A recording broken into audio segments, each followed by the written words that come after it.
بێخود شاعری عشقی پەیامبەر صلی الله عليه وسلم. بێخود یەکێکە لە شاعرە دیارەکانی قوتابخانەی کلاسیک. نەوەی بنەماڵەیەکی گەورەی سلێمانیە. ناوی تەواوی مەلا مەحموودی کوڕی موفتی حاجی مەلا ئەمین کوڕی موفتی حاجی مەلا ئەحمەدی چاومارە. نەوەی زانای گەورە مەلا ئەبوبەکری موسەنیفە. ساڵی 1879 لە سلێمانی چاوی بە دنیا هەڵهێناوە. لای زانا گەورەکانی ئەو ڕۆژگارەی سلێمانی خوێندنی تەواو کردووە. بە پیرەگەورەی بێخود لەگەڵ شێخ مارفی نۆدەییدا فەقێی زانای گەورە ئیبن حاجی جێشانەی بوون و هەر پێکەوەش لە مزگەوتی گەورەی سلێمانی وانەیان وتووەتەوە. مەلا ئەحمەدی چاوماری باپیری زانایەکی هەڵکەوتوو بووە. مامۆستای زانایانی گەورەی وەک مەلا عەبدوڕەحمانی گەورەی پێنجوێن، موفتی زەهاوی و شێخ ئەحمەدی فایز و زۆری دیکەش بووە. پاشان بووە بە ڕەئیس المدەڕیسینی سلێمانی و دوجار کراوەتە موفتی سلێمانی. مەلا ئەمینی باوکی بێخود لە جێگەی باوکی دەبێتە موفتی سلێمانی لە کاتێکدا تەمەنی 21 ساڵان بووە، بەڵام لەبەر ئەوەی خاوەنی زانستێکی بەرز و پایەیەکی گەورەی کۆمەڵایەتی بووە ئەو پلە گەورەی وەرگرتووە. بێخودی شاعر لە بنەماڵەیەکی ئاینی لە ساداتی پیرخدری کە بنەماڵەی موفتی چاومارە سەری هەڵداوە. لە مەنتیقەی بابان لە شاری سلێمانی چاوی هەڵێناوە. لە کۆتایەکانی سەدەی 19 خوێندن و خوێنەواری خۆی هەر لەم دەڤەرەدا تەحسیل کردووە. لە ڕووی زانستیەوە دەرچووی مەدرسەی سلێمانیە بە مەدرسەی کاگەحمەی شێخ و مەدرسەی خانەقەی مەولانا خالیدەوە. ئیرتیباتێکی ڕۆحی بە بنەماڵەی نەقشبەندیەوە بە شێخانی بیارەوە هەبووە، هەم لە ڕووی شەریعەتەوە هەم لە ڕووی تەریقەتەوە. مرید و منسوبی شێخ نەجمەدینی کوڕی شێخی زیادینی بیارە بووە. مامۆستا بێخود یەکێکە لەو شاعیرە کلاسیکیە زۆر بەناوبانگانەی ناو ئەدەبیاتی کوردی کە لە ڕووی فیقهیەوە مەلاچاک بوو و لە ڕووی ئەدەبیەوە شاعیرێکی هەزناسکی سەر بە مەدرسەی کلاسیک بوو کە لە ناحیەی عیرفان و تەسەووفیشە کە مەنبەع و کە وێزگەی ئەساسی پێگەیاندنی مامۆستا بێخود بوو لە دەربڕینی ناخی لە هۆنینەوەی ئەو شێعرە جوانانە. ئەویش مەدرسەی بیارەی شەریفە بوو و مرشیدەکەی بوو حەزەتی شێخی عەلاءالدین قەدەس الله ڕوحە. بێخودێکە لە شاعیرە گەورەکانە و لە وتراوە بێخود حەسانی کوردە، یعنی ئەوەنە شعری بە پێغەمبەری خوا صلی الله عليه وسلم وتووە. ئیتر ممکنە لە کووردا ئێمە شاعری ئەوەنە وامان نەبوو بێ کە ئەوەنە عاشقی پێغەمبەری خوا بوو بێ صلی الله عليه وسلم و شعری خۆشی بە پێغەمبەری خوا فەرموو بێ. پاش مەرگی مەلا ئەمینی موفتی، شێخ عەبدولعەزیزی کوڕە گەورەی دەبێتە موفتی سلێمانی و مەلا مەحموودی بێخودیش دەبێتە حاکم لە هەڵەبجە و ماوەیەکی زۆر لەوێ دەمێنێتەوە. ظاهرەن ئەبێ بێخود سەییدیش بێ. یەک دانە شعر هەیە زۆر بە سۆزە بەلام ئەڵێ هەر وەک مناڵە کوردێت کە دوور بێ لە باوکی ئەگریم بەرەو مەدینە و هەر باوە باومە. ئەوە نییە کەسێ مناڵێک باوکی لێو نەبێ هاوارەکە باوە باوە، هەر وەک مناڵە کوردێک کە دوور بێ لە باوکی ئەگریم بەرەو مەدینە و هەر باوە باومە. بێخود لە ڕووی کۆمەڵایەتیەوە هاوسەرگیری نەکردووە و خۆی بۆ خزمەتی زانست و تەدریس یەکلایی کردووەتەوە. ڕۆژێک پیاوێکی پیر بە خزمەتی گەیشتم، لێم پرسی بێخود وتی ئەزانی بێخود ژنی نەهێناوە؟ ئەو من نەزانی بوو. وتم نەوەڵا. وتی بێخود دەستگیرانی هەبووە لەو کاتا کە دێن بۆ ڕازانەوەی بووکەکە و ئەو تەرتیباتە بووکەکە فەوتەکە. ئیتر بێخودیش دوای ئەوەش ژنی نەهێناوە. ئەوە شتێکی سەیروێکی لە خزمە نزیکەکانی وتی. مامۆستا بێخود وەکو چەند جار لە شوێنی تریژ ئیشارەتی پێکراوە خێزانی نەبوو کەسێکی ڕەبەن بوو. ئەمیش بۆ چەند شتێک ئەگەڕێتەوە کە هەر یەک لە لێکۆڵەران و توێژینەرەوان پۆلین یەکەن بۆ چەند شتێک. ئەوەی کە من لێرە ئەمێ قسەی لەسەرکەم ئەو قۆناغە تایبەت و زۆر پەیوەستەی ژیانی مامۆستا بێخود بوو لەگەڵ جیهانی عیرفان و ڕەبانیەت. هەموو ئەو کەسانی کە ئەگەنە مەرحەلەی مەحەبەتی کاڵین مەرحەلەی مەحەبەت لە عیرفانە یعنی مەحەبەتی پێغەمبەر صلی الله عليه وآله وسلم. هەر کەسێ ببینی لە ئیمانداران لە مسلمانان ئەڵێ خوددا و پێغەمبەری خوام لە خۆم خۆشتر ئەوێ صلی الله عليه وآله وسلم. بەڵام ئەمە وان نییە. ئەم خۆشەویستیە جیایە و ئەم مەقامی مەحەبەتە جیایە. ئەم مەقامی مەحەبەتە تایبەتە وەکو چۆن پێغەمبەر صلی الله عليه وسلم لە بەرامبەر ئیمامی عەلی فەرمێ يحب الله ورسوله خۆ تەواوی ئەسحاب خوا پێغەمبەری خۆیان صلی الله عليه وسلم لە خۆیان زیاتر خۆشترەویست. بەس کە ئەگاتە مەقام ئەبێتە مڵکیەتێکی تایبەت بۆ ئیمانی کەسێک پێوترێ مەقامی مەحەبەت. مەقامێکە ئینسان لەو پلە و لەو جێگە ئیمانیەدا ئیدی هەموو شتێک پەیوەست دەکا بە مەحەبەتی خوا و پێغەمبەری خوا صلی الله عليه وآله وسلم. دەوترێت جارێک بێخود چاوەکانی بینایی لەدەست دەدەن، هەندێکیش دەڵێن دووچاری ئازارێکی زۆری چاوئێشە هاتووە، لە پزیشکەکان بێهیوا بووە. بۆیە پارچە شعرێکی زۆر جوان دەنووسێت بۆ پەیامبەری خودا صلی الله عليه وسلم کە بەڵکو خوا شیفای بۆ بنێرێت. خەون بە پێغەمبەری خۆشەویستەوە دەبینێت و نزای بۆ دەکات کە چاوەکانی چاک ببنەوە و پاشان چاک دەبێتەوە. جەنابی بێخود لە هەڵەبجە ماڵە حەقیقەکەی خۆی کە خەڵکی ئێوێشە هەڵەبجەیە قوربانجی خۆی لە هەڵەبجە بووە. ماڵێکیشی لە سلێمانی بووە، ماڵێکیشی لە کەرکووک بووە. ئەمە بۆ دوو سێشت ئەگەڕێتەوە قوربان. یەکەم بۆ تێکەڵاوی جەنابی بێخود لەگەڵ خەڵکی ئەعلام و خەڵکی دیارە لە بوارە جیاجیەکانی مەعریفە و شەریعەتە. دووەم بێخود ماوەیەشیش وەکو مفتی وەکو قازی کاری کردووە. بۆیە ئەمە پێویستی بەوە بووە کە هەمیشە لە هەندێک شوێنی جیاجیا بمێنێتەوە لەبەرەوەی کە خێزانیشی نەبووە، ماڵیشی بۆ خۆی بووە کە نەبێتە بار بەسەر کەسەوە. ئەویش تەنها ژوورێک بووە، ئەوە نەبووە بڵێ ماڵ و حاڵی گەورەی هەبێ. بێخست کەسێکی زاهید و کەم دەرامەت بووە، یعنی زۆر ئیتیمامی بە دنیا نەیاوە. هەر لە جلوبەرجی بیگرە هەتا ئەو خانووی کە تیا ژیاوە هەژارانە خۆی ژیانوە.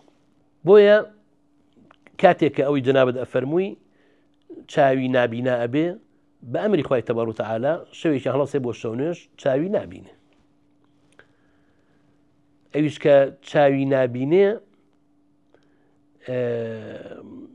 ئەچێ بۆ لای دکتۆرەکانی دکتۆرە ئینگلیزەکان دکتۆری زۆر باش لە کەرکووکە بووە. چۆن لەو ئەخیرەیە لە هەولێر خەڵک ئەچوو بە لای دکتۆرە کۆریەکان لەگەڵ ئەوەی مەعسکەرێکی سەربازیان هەبوو دکتۆریشانەکە خۆیان هێنابوو، لە کەرکووکیش مەعسکەری ئینگلیزی ئەبێ کە دکتۆری باشیان لەگەڵە بێ. دوای فترەیەک لەوەی کە سەردانی ئیتر بێ ئەمەری یەکەن ئەڵەن چاوی تۆ قابلی چاکبوونەوە نییە. شەوێکیان شعرێک ئەنووسەی ئرتیجالی کە شعرەکەی لە دیوانەکەیە هەیە. ئەو شعرە داواکاریەکە لە پێغەمبەر صلی الله عليه وسلم کە دوعای بۆ بکات لە خزمەت خوای تەعالا ڕەسوڵ الله صلی الله عليه وسلم چاوی چابێتەوە. ئەویش کە ئەخەوێ پێغەمبەر صلی الله عليه وسلم یەتە خەوی ئەفەرمێ وازمانێ ناهێنی بێ خود ئەبێت چاوی چاکەینەوە، یعنی دوعا بۆ بکەین لە خزمەت خوای تەعالا چاوی چابێتەوە. کە هەڵەسێ بۆ نوێژی بەیانی چاوی چاک بووتەوە بێ خود. چاوی یا نابینا بووە وەکو بەعزێگەڵێن ئەمەیان کەسابەتە حتمەن یا نابینا یا ئەوە چاوی زۆر یەشاوە و شپرزە بۆ بەدەستیەوە. ئەم ڕوباعیەی فەرمووە یا رسول الله چ باشد بابی مهرە دوا شەوەت، ڕەوزەنی دەرکولبەت الأحزان من پەیدا شەوەت، دیدەی یعقوب ڕەوشەن شد زبووی کەی ڕەواست، باغەبانی ڕەوزەیە نعتێ تو نابینا شەوەت. پێم خۆشە معنای کەم. یا رسول الله چ باشد بابی مهرە دوا شەوەت، ئەی پێغەمبەری خوا چی ئەبێ کە دەرگای خۆشەویستی تۆ بکرێتەوە، ڕەوزەنی دەرکولبەت الأحزان من پەیدا شەوەت، ڕووناکیەک لە ماڵۆچکەی خەفەتەکەی منا پەیدا ببێ. کولبەت الأحزان بریەتی بووە لە ژوورێک کە حەزەتی یعقوب لە فراقی حەزەتی یۆسفا هەمیشە لەویا بووە و یادی حەزەتی یۆسفی کردووە و تر کولبەت الئەحزان لە ئەدەبیاتی شاعیرەکانە باسی ئەو شوێنە ئەوە ئەکەن کە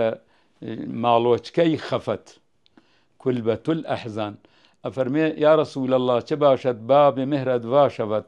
ئەی پێغەمبەری خوا چی ئەبێ ئەگەر دەرگای خۆشەویستی تۆ بکرێتەوە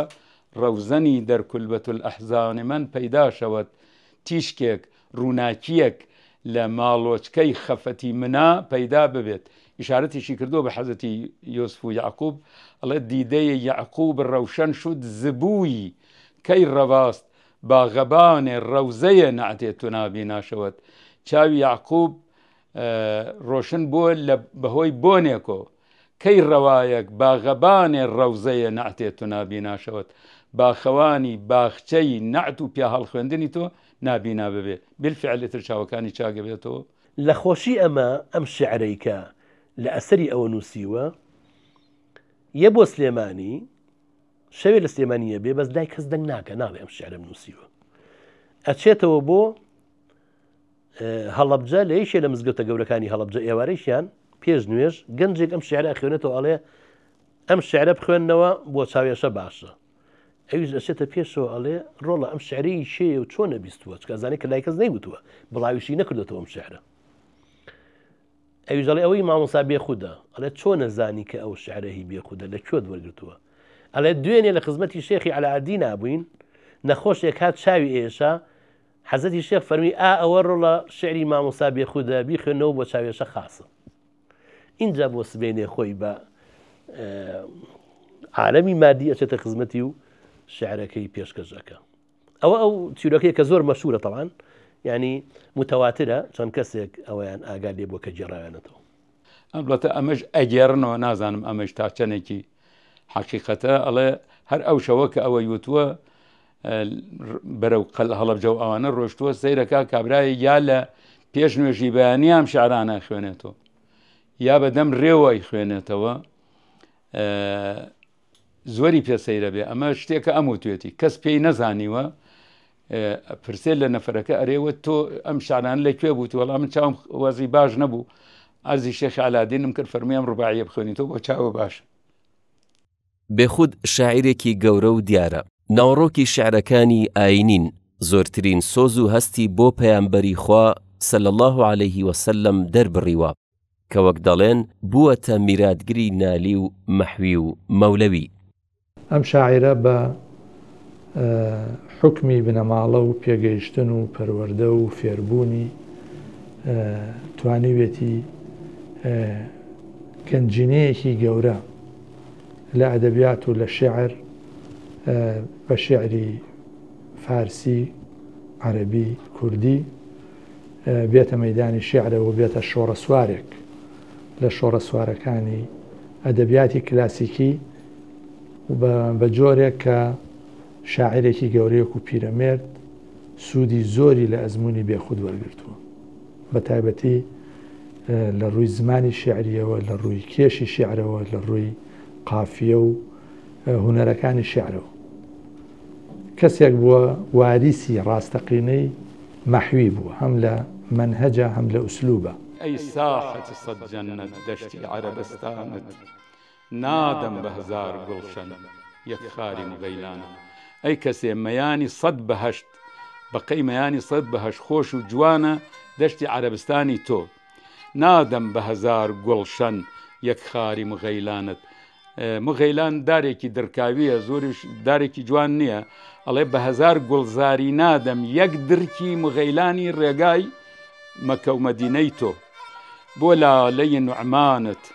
داغدارە دڵ و جەرگم داغدارە دڵ و جەرگم بۆ لالەی نوعمانت ئەمە لە ئەدەبیاتە نیوە شعری یەکەم تیکرار بکەیتەوە لە نیوە شعری دووهەمە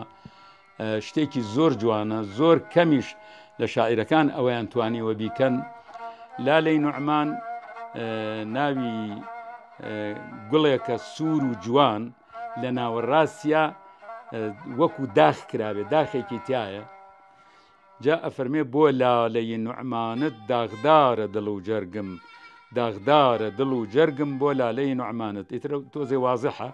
ئەڵێ بۆ لالەی نوعمانی تۆ دڵ و جەرگی من داغدارە دیسانەوە فەرمێت داغدارە دڵ و جەرگم بۆ لالەی نوعمانت بێ پڕتەوی ڕوخسارت تاریکە دڵی حیربام بەم زەڕەیە بنوێنە خورشیدی درەخشانت. لەم شعرا کەلیمەی حیربا وتراوە. حیربا ڕۆژپەرستە، حیربا باڵندەیەکە وەکو ڕۆژگارپەرست هەر بە دەوری ڕۆژ ئاسوورێتەوە. معنای زۆر قوڵی تایە. عادەتەن وەختێک تیشکی خۆر ئەچێتە ناو شوێنێکە سێبەر بێ شتی وردە وردەی تا دەرەکەوێ پێوترێ زەڕە. ئەفەرمێ بێ پڕتەوی ڕوخسارت تاریکە دڵی حیربام. دڵی من کە وەکو ئەو باڵندە وایە کە ڕۆژپەرستە بێ شەوقی دەموچاوی تۆ کە شەوقی دەموچاوی تۆ ئەڵەی خۆرە دڵی وەکو حیربای من تاریکە بەم زەڕەیە بنوێنە خورشیدی درەخشانت. یعنی تۆ وەکو خۆر وایتە منیش وەکو ذەڕەیەک وامە ئەوەی کە لە تیشکی خۆرا دەرەکەوێت بەم زەڕەیە بنوێنە خورشیدی درەخشانت. زانای ئاینی کورد کاتێ لە حوجرا ئەخوێنێ گرنگێکی زۆر بە ئەدەبیاتەیە، بە تایبەتی لە حوجرەکانی کوردستانە گرنگی بە ئەدەبیاتی عەرەبی دراوە، بەلاغەی عەرەبی بە جوانی خوێنراوە، گرنگی بە ئەدەبیاتی فارسی دراوە، گولستان و سعدی و سەنایی و عەتار و مەولانا جەلالالدین و ئەمانەیە هەموو خوێندووە. بۆیە ئەتوانین بڵێین بێخود لەژێر کاریگەری شاعرانی کوردی وەکو نالی و مەحویا بووە، لەژێر تەئسیری شاعرێکی وەکو سالما بووە، و لە ڕووی فارسیەوە لەژێر تەئسیری شاعرانی وەکو سعدی و حافظە، بەڵام بە تایبەتی لەژێر تەئسیری بێدڵی دەهلەویە بووە کە شاعرێکی زۆر بەتوانا بووە و بە سەبکی هیندی شعری وتووە. شعرەکانی بێخودیش ئەچنە ناو قاڵبی سەبکی هیندیەوە. لە عەرەبە بۆ ڕەعیمان هەیە ئێمە شاعریشی یەمەنیە کە زۆربەی شعرەکانی تەرخان کردووە بۆ مەدەحکردنی پێغەمبەر صلی الله علیه وسلم، هەر خۆشی شەهیدی محەبەتی پێغەمبەر صلی الله علیه وسلم. خەوێگە بینێ لە بەدر کە ئەوێ بچێ بۆ مەدینەی منەوەرە لە خۆشی ئەو خەو کە خەبەری بێتەوە حاڵەتێکی شهود و جەزبەی بەسەرایەت کە ئەسەرەکەی تیاچێت و ئەمرێ و ئێستا لەگەڵ شوهەدای بەدر لەوێ نێژرا و مەدفونە. لە کووردا ئەگەر بەرامبەر بوڕعی کەسێکمان هەبێت تەنها مامۆستا بێخودە. سەیری شعرەکانی کە جۆرێک لە فەنابوونی لە محەبەتی پێغەمبەر صلی الله علیه وسلم تایە، بە تایبەتی لەوەیە کە ئاڵێت دڵەکەم نەماوە شعری ئەو دڵی من بەناوبانگە زۆر، بە تایبەتی لەوەیە کە ئەفەرمێ وام زانی کە فەوتاوە نەفەوتاوە دڵی من، ئەفەرمێ دڵەکە لای خۆم نییە بەجێ هێشتوم لەکوێیە هەڵبەت چووە بۆ خزمەتی سالاری مەدینە. لە شوێنی شکەشا بە تەواوەتی ئەو فەنابوونە دەرەکەوێت کە ئەفەرمێ قوربانی کەسێ بم کە بە قوربانی نەبی بێ وەک بەندە سەجی دەرگەهی شاهی عەرەبی بێ. شاهی عەرەبی یعنی قوڕیشی نەسەبی بێ جەرجی بە دوو ئەبرۆی ئەوە جنراوە دڵی من. بێخود قرارش نییە هەرچی من بڵێم وا بێ، بەڵام من ئەم مەجموعە شاعرە کووردە زۆر نمونەن، ئەگەر بیکەین بە تەرتیبیش نایشتوانین یەک کامیانە لە پێشۆدا بنین. شاعری سۆزی وەکو مەولەویمان نییە، سۆز و عشق و گڕی ئارەزومەندی و عشق. شاعری وەها کە نە لە کووردا نە لە فارسا لە عەرەبە شاعرێک کە کاروباری بەلاغی تەوا و جوانکاری بە تایبەتی لە شعرەکانە زۆر زۆر هەبێ وەکو نالیمان نییە. ئەم جارە شعری بە حکمەتی وەکو مەحویمان زۆر زۆر کەمە، بەڵام ئەتوانین بڵێن بێخود پاڵفتەی هەرسێکیان بووە، یانێ هەرسێ بابەتەکەی تایە لە هەموو بابەتێک و یانێ هەم گڕ و عشقەکەی مەولەوی پێ، هەم جیناس و ئەدەبیاتەکەی نالی پێ، جوانکاریەکانی نالی پێ مەرحەقیقەت،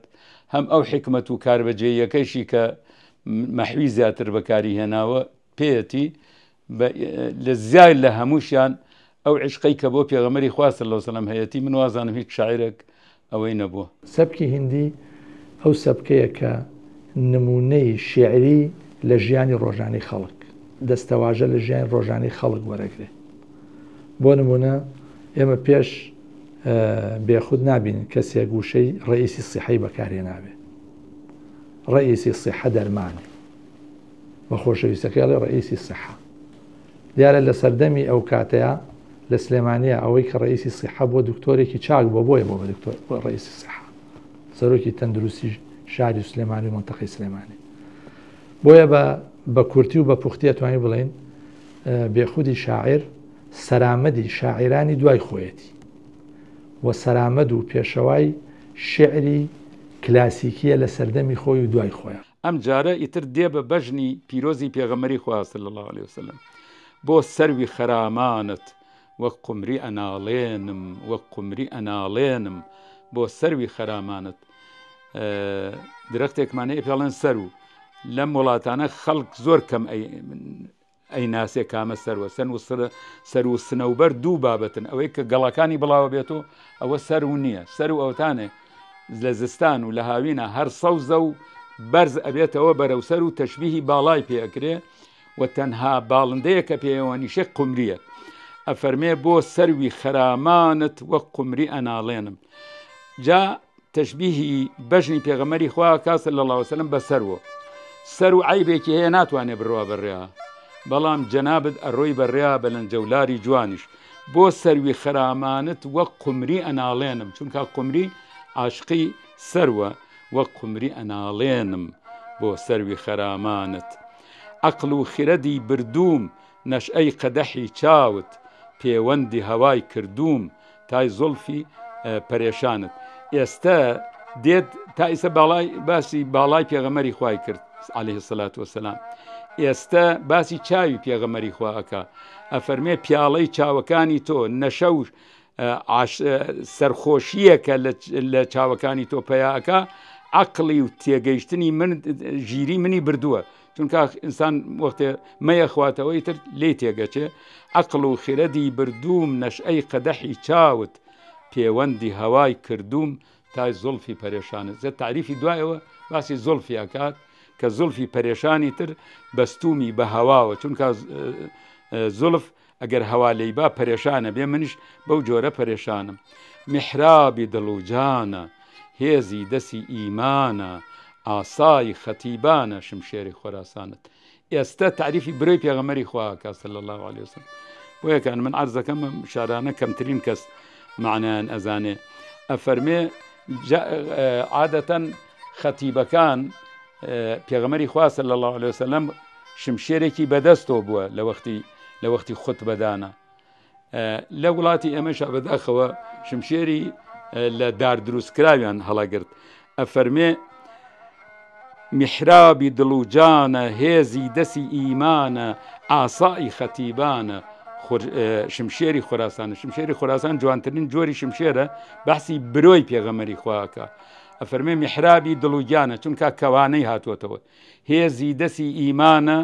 ئاسای خەتیبانە شمشێری خۆراسانت لە سۆز و ئەوینی پێغەمبەرە صلی الله عليه وسلم بێخودی یەکەمە یعنی ئەوەندەی مەحەبەتی بۆ ڕەسوول الله هەیە ئاوڕی لە هیچی نەداوەتەوە ئەخرێمە شاعیرمان هەیە فەنافی شەیخ یعنی شعرەکانی هەمووی بۆ شێخ و بۆ مرشیدی خۆی وتووە لە بواری تەسەووفە بەڵام بێخود وەکو بۆڕاعی وایە بۆڕاعی لە ناو شاعیرانی عەرەبە چۆن عاشق و شەیدای پێغەمبەر بووە صلی الله عليه وسلم بێخودیش بە هەمان شێوە بە تایبەتی ئەو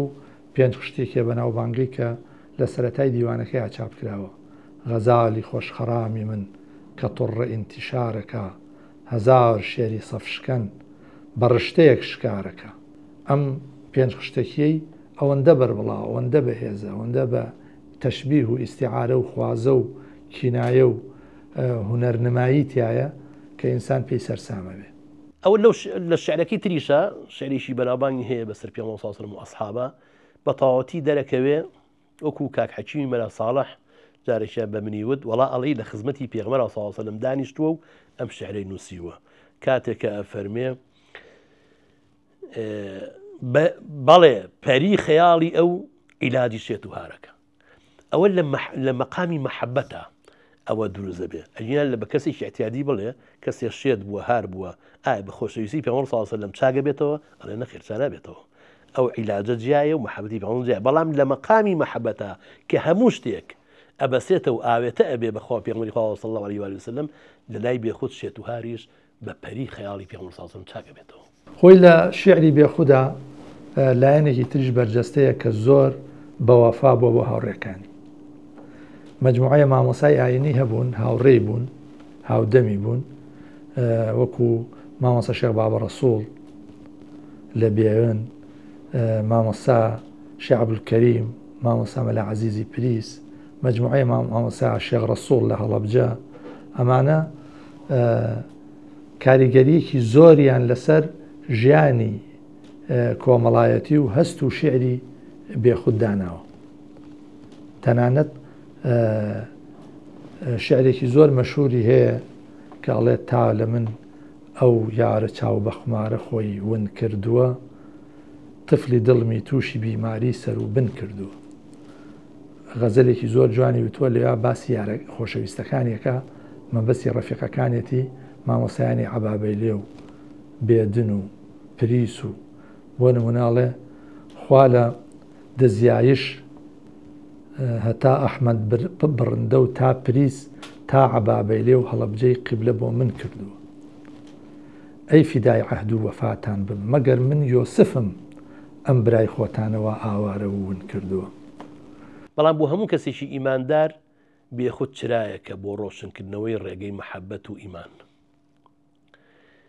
یەکێک لە ئەوانەی کە لە ئەبولفەرەجی ئەسفەهانی لە ئەلئەغانیە باسیەکە ئەڵێ بە ئەدەبترین شعری گلەیی لە ئەدەبیاتی عەرەبیە، لە مێژووی ئەدەبیاتی عەرەبیە ئەو شعرەیە کە خوشکەکەی نەضری کوڕی حارث پێشکەشی پێغەمبەر صلی الله علیه و سلم کرد لەسەر جەنازەکەی نەضر. نەضر پیاویشی مجرم بوو، لەناو کافرانە زۆر محاربی ئیسلام بوو، بۆیە حکمی لە ناوبردنی درا. کاتێک کە لەسەر جەنازەکەی ئەم شعرەی خوێنەوە پێغەمبەر صلی الله علیه و سلم ئەوەنەی شعرەکە پێخۆش بوو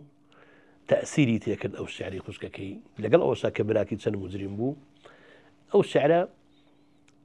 پێوترێ بە ئەدەبترین شعری گلەیی لە زمانی عەرەبیە. ئەگەر مقابل بەوە لە کوردیە بە ئەدەبترین شعرمان هەبێ،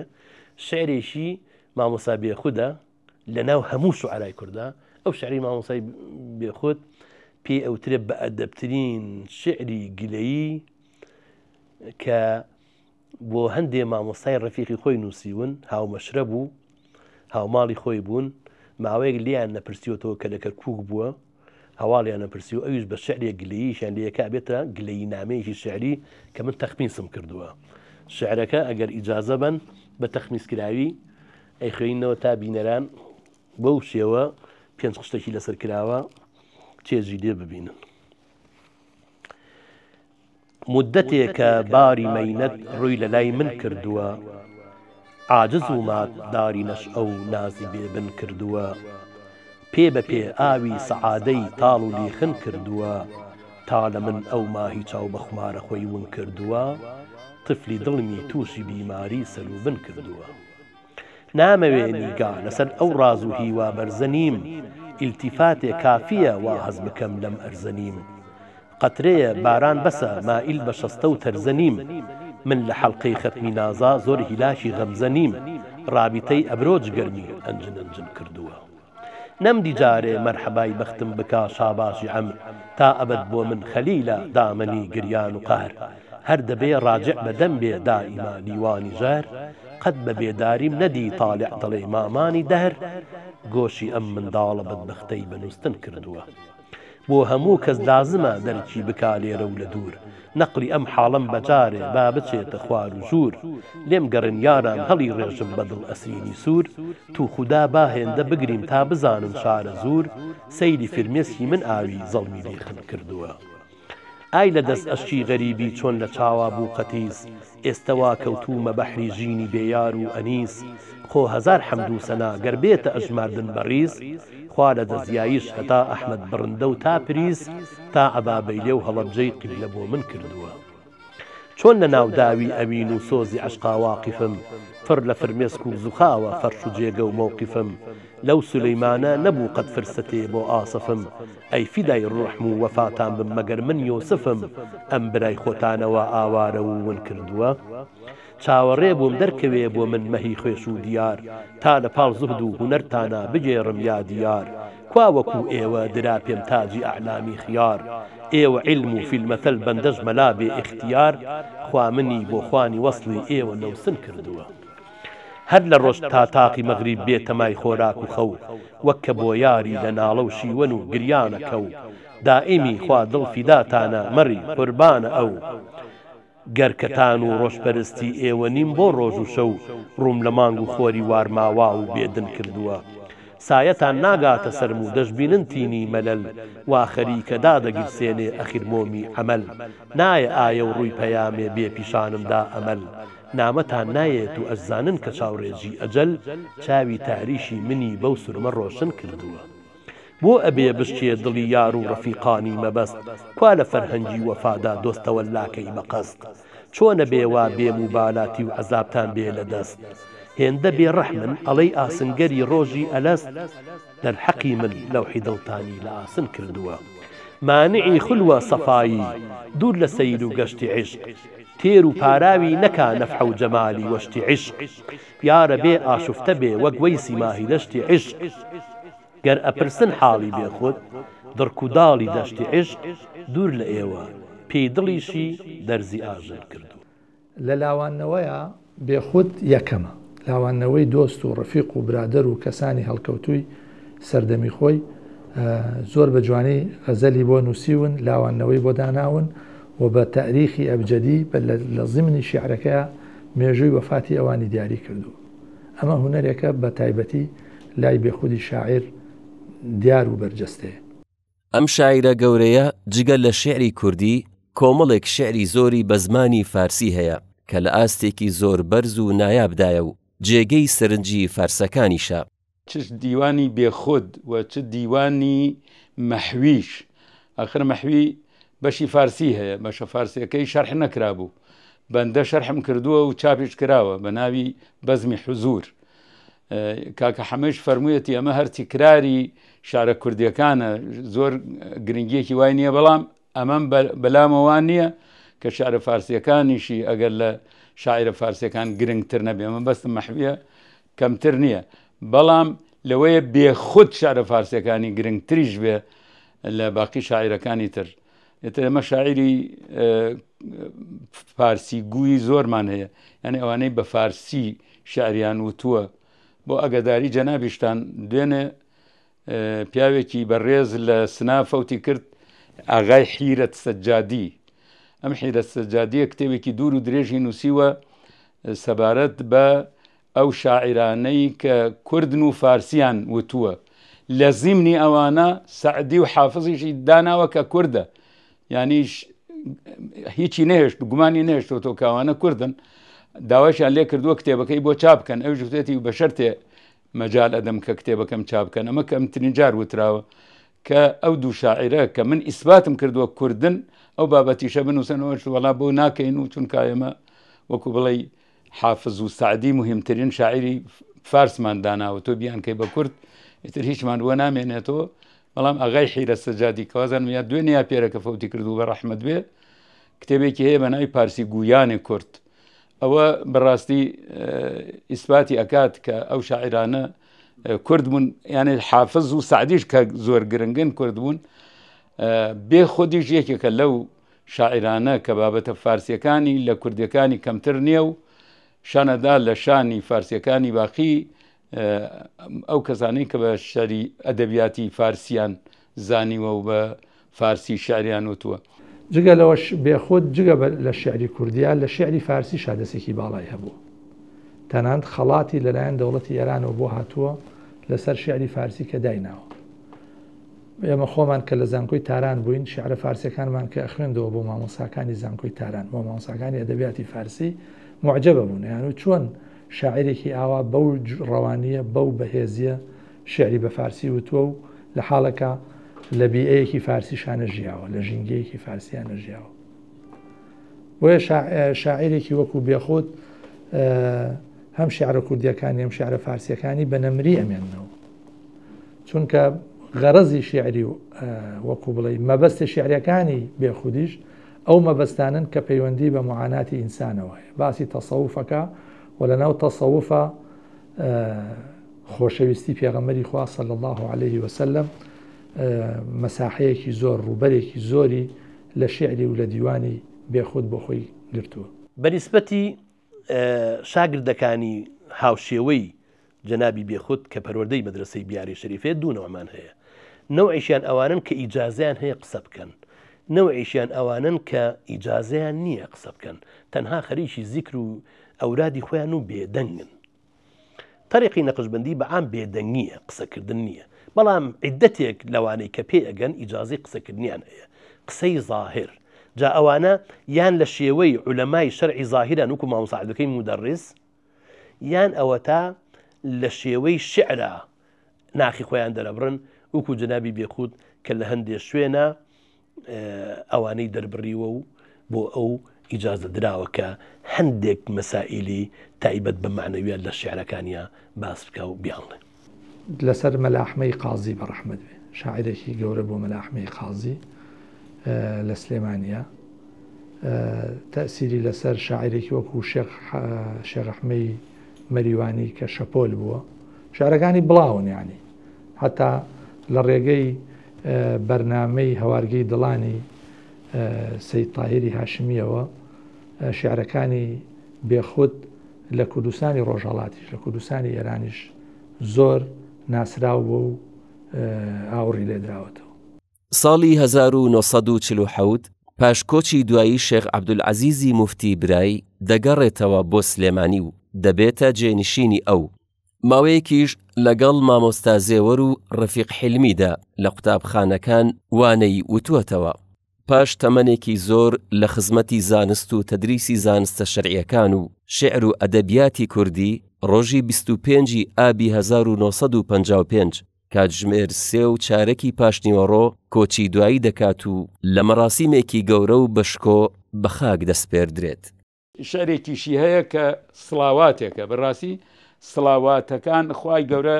ئەفەرمێ إن الله وملائكته يصلون على النبي يا أيها الذين آمنوا صلوا عليه وسلموا تسليما. إن الله وملائكته خدا وفرشتكان يصلون على النبي. صلوات الرحمة فرشتكان رحمة دواكن خواه رحمة أرجينا بسر پیغمبره خواه أفرمي بإيميش بإنسان كان يا أيها الذين آمنوا صلوا عليه وسلموا تسليما. أي إيمان داران إيوش صلوات والسلامي لابدن يا درودي الرحمة درودي ببنيرنو تسليمي أمريكاني ببن كمعناي وسلموا تسليماش آواج أكره جا باش خوشترين وكو بلي خوشترين صلوات أم شعري بێخودە هەتا تەجەلی خوا لە عالەما بکا زوهور، بە ئاگری گوڵی چەمەن چیا ببێتە کێوی توور، فریشتەوا دەمی بڵێن حەتا ئەبەد لە خوار و ژوور، سەلاتی حەق لەسەر شەهێ کە شەق ئەکا قەمەر لە دوور، سەلامی حەق لەسەر مەهێ کە ئەسپی خۆر لە غارەکە. ئەڵبەتە شعرەکانی بێخود و باقی شعرە کلاسیکیەکان معناکردنیان ئەوێ هەموو کەس لێ تێناگە، زۆر کەس ئەیخوێنێتەوە نازانێ ئەڵێکی. ئەفەرمێ هەتا تەجەلی خوددا لە عالەما بکا زوهور. خوای گەورە تەجەلیات و دەرخستنی قودرەت و دەسەڵاتی لە تەواوی عالەما دەرەکەوێت. ئەویشە هەر لەو ڕۆژۆ خواد ئەرز و ئاسمانی دروست کردووە تا کۆتایی ئەرز و ئاسمان هەر تەجەلیاتی خوددا چەندێکە هەتا تەجەلی خوددا لە عالەما بکا زوهور. ئەم جارە ئەڵێ بە ئاگری گوڵی چەمەن چیا ببێتە کێوی توور، هەتاکو لە کاتی بەهارە بە ئاگری گوڵی باخەکان کێوەکان ببنە کێوی توور و گڕیان تێبەر ببێ بە گوڵە سوورەکان، هەتا تەجەلی خوا لە عالەما بکا زوهور، بە ئاگری گوڵی چەمەن چیا ببێتە کێوی توور، فریشتەوا دەمی بڵێن حەتا ئەبەد لە خوار و ژوور. فریشتەکان لە ژوورەوە، ئینسانەکان لە خوارەوە، فریشتەوا دەمی بڵێن هەتا ئەبەد لە خوار و ژوور، سەلاتی حەق لەسەر شەهێ کە شەق ئەکا قەمەر لە دوور. سەلاتی حەق کە خوایە لەسەر شاهێک بێ کە لە دوورۆ مانگ لە دەکا، کە ئیترەوە ئاشکرایە یەکێک لە مەعجزاتی پێغەمبەرە عەلەیهی سەڵات وەسەلام. سەلامی حەق لەسەر مەهێ کە ئەسپی خۆر لە غارەکە، سەلامی خوا لەسەر مانگێک کە ئەسپی خۆر لە غارەکە، نایڵێ خۆر بڕوا بەڕێ. ئەمە ئیشارەتە بەوە کە ئەڵێن وتراوە کە حەزرەتی عەلی لە کاتی غەزوەیەکە، کاتی ئەوە بووە کە غەزوەکە تەواوکە، مەترسی نوێژی عەسریش بووە، عەرزی پێغەمبەری خوای کردووە چی بکەم؟ پێغەمبەری خوایش فەرموویەتی لەخوا داواکەم کە خۆر بوەستێت تا تۆ کارەکەت تەواوە بێ. سەلامی حەق لەسەر مەهێ کە ئەسپی خۆر لە غارەکە، سڵاواتی خوا لەسەر مانگێک بێ کە پێغەمبەرە ئەم مانگە ئەوەنە گەورەیە ئەسپی خۆر لە غارەکە